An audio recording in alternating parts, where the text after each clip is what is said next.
আপনারা আমাদেরকে সময় দিয়েছেন, নিজের মেয়েকে সময় দিয়েছেন, তাই উপস্থিত সকল মায়েদেরকে, দাদা ভাইদেরকে অনেক অনেক প্রণাম এবং ভালোবাসা। আপনারা জানেন যে আপনাদের আশীর্বাদ নিয়ে আমি উপনির্বাচনে জয়লাভ করেছিলাম এবং খুব কম সময়ের জন্য বিধায়ক হতে পেরেছি, যেটা হচ্ছে 1.5 বছর। হয়তো বলতে পারি এখনো আপনাদের পাড়ায় বা আপনাদের অঞ্চলে এখনো অনেক কাজ বাকি আছে, যেটা আমি 1.5 বছরে করতে পারিনি সময়ের অভাবে। আপনারাও আশীর্বাদ করবেন যে সেই অসম্পূর্ণ কাজগুলো যেন আগামী 5 বছরে আমি যেন পূর্ণ করতে পারি, সেজন্য আপনারা আশীর্বাদ করবেন। এবং আপনারা জানেন যে আমাদের মাননীয় মুখ্যমন্ত্রী প্রত্যেকটি মায়েদের জন্য লক্ষ্মীর ভান্ডার 500 টাকা করে বাড়িয়েছে।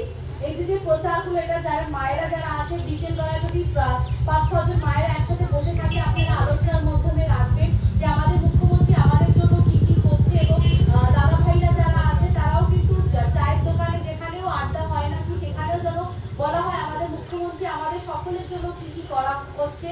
এবং আপনারা জানেন যে মায়েদের হাত শক্ত করবার সঙ্গে সঙ্গে এখন আমাদের যুবকদেরও হাত শক্ত করছে যুব সাথীর মাধ্যমে। এবং আপনারা জানেন যে যাদের ভূমি নেই তাদের জন্য কিন্তু প্রত্যেক বছরে 4,000 টাকা করে আমাদের মুখ্যমন্ত্রী প্রত্যেক বছরে সকলকে দেওয়া হচ্ছে। এই যে প্রকল্পগুলো, এই প্রকল্পগুলো জারি রাখবার জন্য আপনাদের আশীর্বাদ অনেক অনেক প্রয়োজন। আপনারা যেভাবে 2011 সাল থেকে শুরু করে এই পর্যন্ত আমাদের দল, মুখ্যমন্ত্রী আপনাদের দলের পাশে ছিলেন, আগামী দিনেও থাকবেন এই অনুরোধ করব।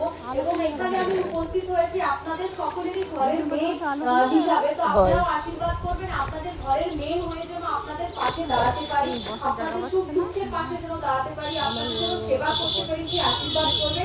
আপনাদের যে উন্নয়নমূলক কাজ শুধু গারাবত অঞ্চল নয়, পুরো বাগদা বিধানসভা যত উন্নয়নমূলক কাজ আছে সেটা যেন আগামী 5 বছরে আমি যেন করতে পারি, সেই আশীর্বাদ শুরু করবে। এবং আপনাদের 7 তারিখের পরে আপনাদের আশীর্বাদ নিয়ে যদি আমি বিধায়ক বা আপনার ঘরের মেয়ে হয়ে আসতে পারি, আপনারা যোগাযোগ রাখবেন আমার সাথে। আমি কোনো যদি সমস্যা থেকে থাকে আপনারা যোগাযোগ করবেন। আমি চেষ্টা করবো প্রত্যেকটা মায়েদের পাশে দাঁড়াবার জন্য, দাদা ভাইয়ের পাশে দাঁড়াবার জন্য আমি চেষ্টা করবো। এতটুকু বলে সকলকে ধন্যবাদ জানাই, বক্তব্য শেষ করছি। সকলেই ভালো থাকবেন, সুস্থ থাকবেন। ধন্যবাদ।